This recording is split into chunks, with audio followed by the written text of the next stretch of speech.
कोविड-19 को लेकर प्रदेश सरकार द्वारा बनाए गए नियमों व सिद्धांतों के चलते 7 से 10 बजे तक खुलने वाली दुकानों को पुलिस प्रशासन द्वारा नियमों के तहत बंद करवाने को लेकर मुहिम छेड़ी गई, जिसके चलते भिवानी पुलिस द्वारा शहर के क्षेत्र में दौरा किया गया और उसके बावजूद जो दुकानें खुली मिली उन दुकानों को बंद करवाने के आदेश दिए गए। वहीं शहर में बिना किसी कारण से सड़कों पर घूमने वाले युवकों को रोककर पुलिस द्वारा उठक बैठक भी लगवाई गई। है उसको कहते हैं भाई आप क्यों खोल रहे हो, उसको धमका के समझा के उसको बंद कराते हैं। उसके बाद जो मोटरसाइकिल पे कोई भी बच्चा या पैदल घूम रहा है उसके हम दंड बैठक वगैरह मरवा कर उसको कान पकड़ा के सॉरी फील करवा के कर देते हैं। जहां आज हर कोई कोरोना जैसी वैश्विक बीमारी से लड़ने में जुटा हुआ है, वहीं हर कोई अपने माध्यम से समाज में अग्रणी भूमिका निभाने वाले कोरोना योद्धाओं को अपने अपने तरीके से सम्मान देने में अपना योगदान दे रहा है। ऐसे माहौल में जहां हर कोई पुलिस, डॉक्टर, सफाई कर्मचारियों को सम्मानित कर रहे हैं, तो वहीं वार्ड नंबर 2 के पार्षद मुकेश रहेजा एक नई मुहिम के तहत चांगड़ा अस्पताल के संचालक डॉक्टर सुभाष जांगड़ा के साथ मिलकर बैंक कर्मियों व पोस्ट विभाग के अधिकारियों व कर्मचारियों को सम्मानित करने की अनूठी पहल कर रहे हैं।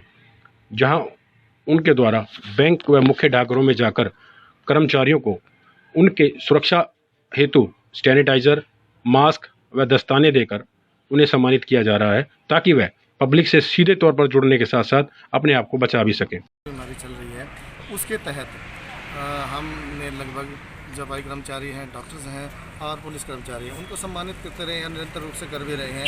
किंतु जो बैंक कर्मचारी एक ऐसा वर्ग रहा है जिनको सम्मानित किया, जिन्होंने लॉकडाउन के शुरू होने से तक आज तक लगातार रूटीन में कार्य कर रहे हैं। इन्होंने किसी कार्य में कोई बाधा नहीं आने दी है, चाहे किसी भी लेन देन की थी, लोन की थी या और भी कोई समस्याएं थी, तो लगातार ये अपना कार्य कर रहे हैं। तो यही भी एक कोरोना वॉरियर्स हैं, कोरोना के महायोद्धा हैं। हमारा भी फर्ज बनता है कि ऐसे लोगों को, ऐसे व्यक्तियों को, ऐसे संस्थाओं को हम सम्मानित करें। इसी नाते आज हमने बैंक कर्मचारियों को सम्मानित किया। बैंक कर्मचारी अपनी पूरी निष्ठा से अपनी ड्यूटी कर रहे हैं, काम कर रहे हैं और अपना पूरा सैनिटाइजर से करने के बाद ही हम उसको अंदर आने देते हैं किसी प्रकार से। और जो सामाजिक संस्थाएँ हैं वो भी पूरा फोकस कर रही है, किसी प्रकार से ड्यूटी करती है और हम पर एक कर्मचारी रेगुलर आ रहे हैं, हमें पूरा सपोर्ट मिल रहा है। देखो आजकल जो कोरोना का दौर चला हुआ है उसके तहत वो लोग सम्मान के लिए सबसे ज़्यादा भागीदार होते हैं जो इस मुसीबत की घड़ी में सब लोग काम आ रहे हैं। और ये वो लोग हैं जो अपना दिन रात एक करके जो है लोगों की सेवा में लगे हुए हैं। बस यही ध्यान आता है कि ये जो लोग सम्मानित कर रहे हैं, जिनको हम कोशिश कर रहे हैं, वो लोग मिलजुल के तालमेल से सोशल डिस्टेंसिंग करके और जो लोगों को किसी भी प्रकार की मुसीबत ना आए उन चीज़ों से छुटकारा पाने के लिए दिन रात एक कर रहे हैं। उसी के तहत आज एक विचार बना कि ये सम्मान के योग्य है, जहाँ पुलिस, डॉक्टर और जहाँ कर्मचारी एसोसिएशन भी साथ है, उनके साथ साथ कंधे से कंधे मिलाकर और हमेशा एक साथ इकट्ठे होकर ये बैंक कर्मचारी जो काम कर रहे हैं आज उन्हीं को सम्मानित करने का है, ताकि भाईचारे से मिलकर हम इस महामारी को दूर भगा सकें। कोरोना जैसी वैश्विक बीमारी को लेकर फ्रंट लाइन सोल्जर की भूमिका निभा रहे हरियाणा पुलिस के जवानों को सम्मानित कर उनका उत्साह वर्धन करने का काम भिवानी का युवा कल्याण संगठन कर रहा है, जो कि उनके पास जाकर उनकी ड्यूटी स्थल पर उनको जाकर सम्मानित करता है, साथ में उनके प्रशस्ति पत्र, मोमेंटो व माला पहनाकर उनका उत्साह वर्धन करता है। यह कार्य उनके द्वारा एक अनूठी पहल के तहत किया गया है, जिसके चलते लोगों में उनकी चर्चा भी हो रही है। उनके द्वारा ये किया गया कार्य काफ़ी सराहनीय कार्य है। देखिए, सच्चाई की बात तो ये है कि जो पुलिस ने जो भूमिका सदा निभाती आई है, इस मामले में कोरोना के महायुद्ध में जो भूमिका पुलिस ने निभाई है, ये किसी सैनिक से कम नहीं है। जैसे बॉर्डर पर लड़ाई होती है दो देशों की, आज कोरोना से पूरा विश्व लड़ रहा है और इसमें जिस प्रकार ने अपनी जान जोखिम में डाल के पुलिसकर्मियों ने जो बहादुरता दिखाई है, जो मरीजों को लेके आए हैं, ये वास्तव में काबिल तारीफ है।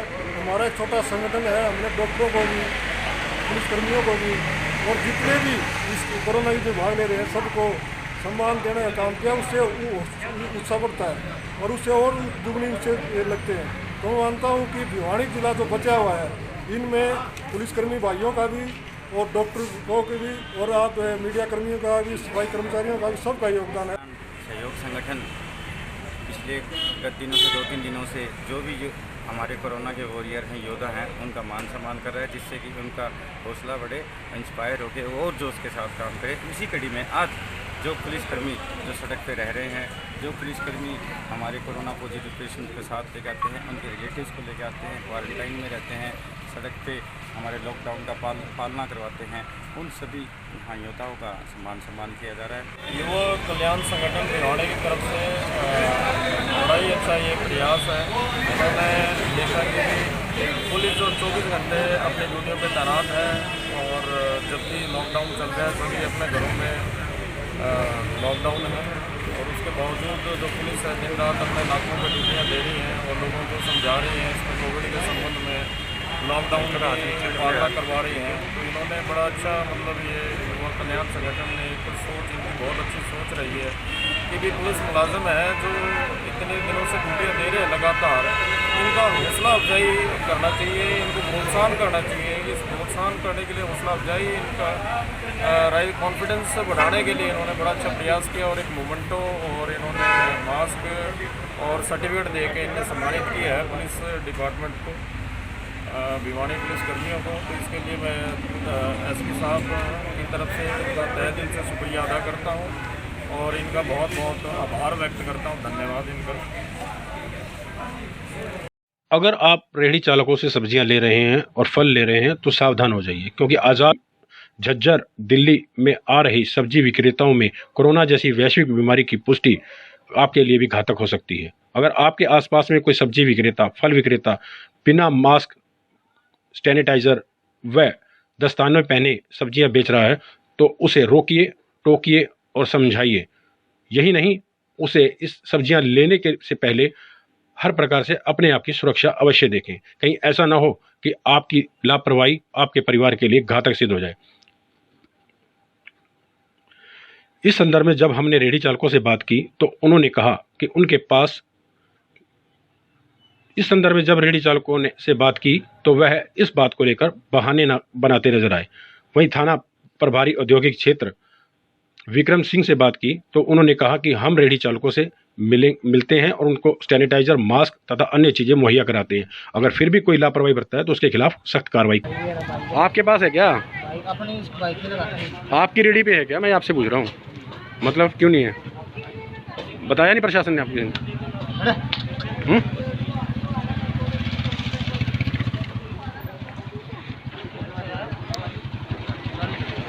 भैया दस्ताने कहाँ आपके? तो पहन क्यों नहीं रखे? रोटी खाई भाई। हाँ, रोटी खा गया। तो फिर पहनने चाहिए ना, सब्जियों को हाथ लगा रहे हो आप। और नहीं तो पहनने चाहिए ना, सब्जियों को हाथ लगा रहे हो आप, पहन क्यों नहीं रहे हो? कब पहनोगे? अभी भी नहीं पहन रहे, अभी नहीं उठा रहे आप तो। भाई मैं इतना आगे हूँ, रोटी खा गया हूँ। हैं? रोटी खा के आगे खड़ा हूँ। अच्छा, तो दस्ताने तो पहनने चाहिए ना सामान को हाथ लगाने से पहले। हैं? ये पहन है। दिखाओ कहाँ पे है दस्ताने आप? सैनिटाइजर है। दस्ताने दिखाओ कहाँ पे? ये दस्ताने है भाई। ये फटे हुए दस्ताने पहनोगे? नहीं ये इनको पहनो भैया, इनको रोटी खा गया। नहीं हो रही थी। ऐसे नहीं है सर, हमारे इलाका में जो रेहड़ियों वाले जो सब्जी या फ्रूट्स बेच रहे हैं, पहले अपने उनको पर्ची अलाउड की गई थी सेक्रेटरी की तरफ से, लेकिन अब वो पर्ची वाला उन्होंने बंद कर दिया है। अब जो भी कोई बंदा फ्रूट या सब्जी बेच रहा है रेहड़ी वाला, उसको मैं खुद चेक करता हूँ और मैं कहीं भी इनको इकट्ठा रुकने नहीं दे रहा है। मैं कहता हूँ गलियों में आप जाओ और घर घर जाके सब्जी बांटो और अपनी सब्जी बेचो। नहीं, मास्क और जो सैनिटाइजर और जो उसके वो नहीं पहन लगा रहे हैं, ऐसी कोई बात नहीं है, मैं चेक करता हूं। अगर लोग नहीं लगाए पाए जाते तो उसके लिए क्या कार्रवाई? उसके लिए हम उनको सैनिटाइजर दिलवाएंगे और प्रयोग करवाएंगे। अगर कोई नियमों की पालना। भिवानी पुलिस इस समय पूर्ण रूप से सख्त हो चुकी है, जिसके चलते अब लॉकडाउन का उल्लंघन करने वालों के साथ साथ बिना किसी कारण शहर की सीमाओं में घुसना लोगों के लिए भारी हो जाएगा, क्योंकि अब पुलिस ने अपने हर नाके पर अपनी गश्त को बढ़ा दिया है। राज्यों व पड़ोसी जिलों से आ रही कोरोना रोगियों की पुष्टि के बाद भिवानी पुलिस पूर्ण रूप से सख्त हो गई है, जिसके चलते उन्होंने अपनी नाकों पर सख्ती बढ़ा दी है तथा शहर में लॉकडाउन का उल्लंघन करने वालों के साथ साथ बाहरी लोगों के प्रवेश पर पूर्ण रूप से सख्ती बरती जा रही है। बिना किसी परमिट के वाहनों का शहर में प्रवेश वर्जित कर दिया गया है। साथ ही ऐसे लोगों को समझाया भी जा रहा है और जो नियमों की पालना नहीं करता उन लोगों के साथ सख्ती में पुलिस। मेरे पास मेरे एरिया में सब्जी मंडी चौकी है और मेरा खुद का नाका है होना मिल जाओ। जो सब्जी मंडी चौकी में हमने सब्जी मंडी चौकी के सामने नाका लगा रखा है, जहाँ पे पूरी तरह से गंत से हम पूछताछ कर रहे हैं। अगर कोई डॉक्यूमेंट्स नहीं है तो उनको बड़े ही बढ़िया तरीके से चालान कर रहे हैं। अगर किसी के पास कोई डॉक्यूमेंट्स है ही नहीं तो उसको हम बाउंड भी कर रहे हैं। अगर नवल नाका की अगर बात करें तो क्या होगी, तो हमारे यहाँ मुलाजिम दिन रात मैंने 24 घंटे में नाका उपस्थित कर रखे हैं। अगर कोई भी यहाँ से गाड़ी आ रही है जा रही है हम उनको चेक करें। सर, जिला चरखी दादरी में पुलिस ने पूर्ण रूप से जिले को झज्जर में हो रही कोरोना रोगियों की पुष्टि के बाद सील कर दिया है, जिसके चलते बाहरी लोगों का प्रवेश अब जिले में वर्जित है। जिला प्रशासन व सरकार द्वारा अगर किसी प्रकार की अनुमति ली गई है तो वही व्यक्ति जिले में प्रवेश कर सकेगा, अन्यथा बाहरी व्यक्तियों का प्रवेश और निकास पूर्ण रूप से वर्जित किया है। जो भी व्हीकल है, जो ये बाहर से अपने सरसों वगैरह ना आ गया, इनकी चेकिंग कर रहे हैं। व्हीकलों में कोई अनऑथराइज्ड पर्सन ना बैठे हो, कोई बिना परमिशन नहीं जा रहा हो, वो इस तरह चेकिंग कर रही है। शहर में कितने नाके लगाए गए हैं फिलहाल? शहर में 4 नाके लगवाए हैं, बाकी और भी है। इसके अलावा 4 स्थायी नाके हैं, ऐसे नाके भी और लगाए गए। जनता से क्या अपील करना चाहेंगे आप? जनता से ये अपील करना चाहिए कि लॉकडाउन का उल्लंघन ना करें, जो जरूरत पड़े तो ही घर से बाहर निकले, बाकी बिना वजह घरों से बाहर ना निकले। जो उल्लंघन करता पाया क्या कुछ करेंगे उसके खिलाफ एक्शन लिया जाए, कार्रवाई की जाएगी। हरियाणा न्यूज़ टुडे पर बने रहने के लिए आप सभी दर्शकों का धन्यवाद। आप सबसे अनुरोध, हमारे न्यूज़ चैनल को सब्सक्राइब करें, लाइक करें और शेयर करें, और कमेंट में हमारे को लिख जरूर भेजें कि आसपास में है कोई खबर, कोई घटनाक्रम, तो हमें बताएं। हम आपकी खबर को उठाएंगे प्रमुखता से।